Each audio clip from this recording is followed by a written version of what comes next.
on the autorickshaw or in the autorickshaw. Rules for using the prepositions on and in English.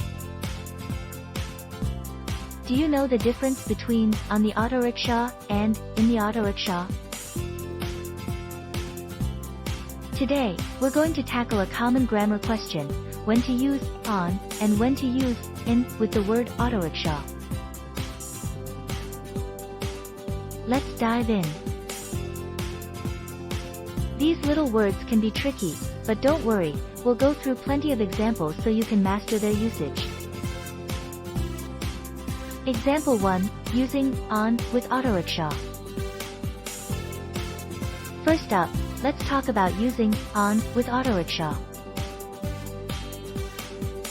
We use on when we want to talk about being on the surface of something.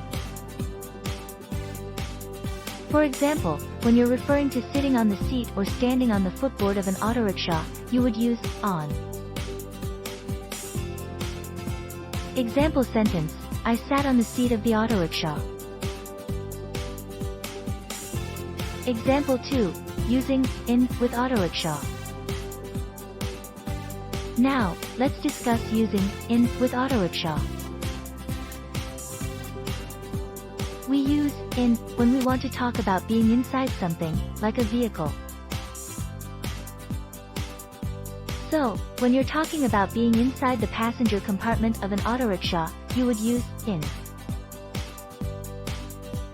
Example sentence, I waited in the autorickshaw for the rain to stop.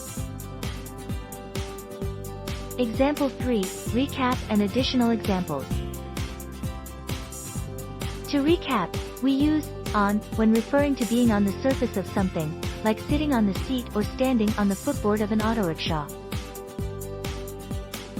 On the other hand, we use in when talking about being inside something, such as the passenger compartment of an autorickshaw. Here are a few more examples. She was standing on the footboard of the autorickshaw. They traveled in the autorickshaw to reach the market. And there you have it, when to use on and in with the word autorickshaw. Here comes more examples of using other prepositions with transportations. She fell off the autorickshaw when it turned. Fell from the outer surface.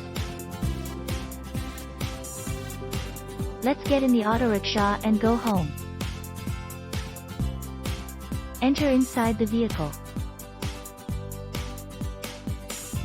The baby was crying on the bus ride. Crying while aboard the bus. I'll wait for you on the train platform. Outer surface of the platform. Remember, using the correct preposition is essential for clear and accurate communication in English. Keep practicing, and you'll master it in no time. Thanks for watching. If you found this video helpful, don't forget to like, share, and subscribe for more English learning content. Until next time, happy learning!